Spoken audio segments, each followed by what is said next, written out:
It can be incredibly frustrating when we're trying to move an issue forward and the other person won't even engage in the conversation. They may not just not reply to our messages. They may tell us that they're going to get in touch and then continually don't, or they may cancel arrangements. All the while, time's ticking and the issue is not being dealt with, or it's being made worse. There are some common mistakes that are really, really easy to make when this happens. They can include contacting the other person often to suggest that we have the conversation and almost badgering them, which can make us feel quite uncomfortable, or subtly threatening them with the consequences of not engaging with us, telling them all the reasons why they should speak to us in the hope that we might convince them.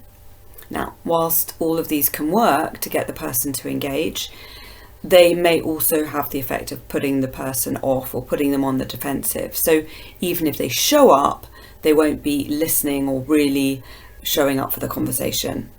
At the same time, we become increasingly frustrated, and that frustration, albeit often well hidden, is palpable to the other person, again, making them more guarded with us.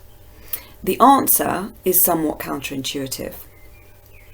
The best thing to do is to help the other person to try and engage with us. In other words, to make it easier for them. We might not want to do that because we think that they don't deserve it, or that they should engage with us anyway because it's the right or professional thing to do.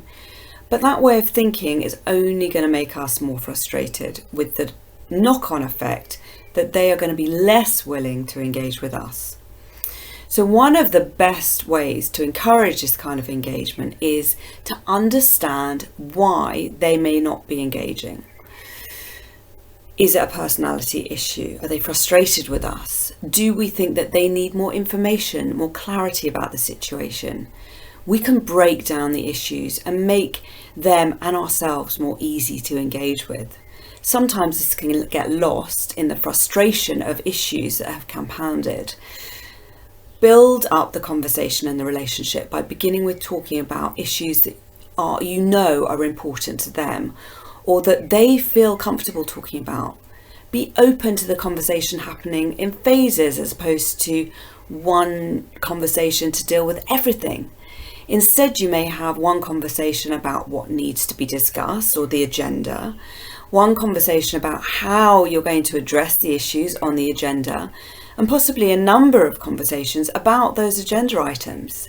Keep in mind when and how you're going to follow up so that these conversations are sustainable. If you use these tools correctly, the other person is much more likely to engage. And if they don't, you're much more likely to know where to go next.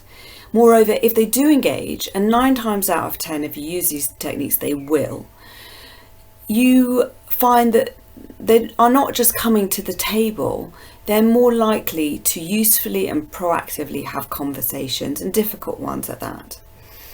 If you're having trouble getting someone to come to the table, feel free to have a no obligation chat with me to talk it through by sending me a private message, and we'll set something up. I look forward to speaking to you.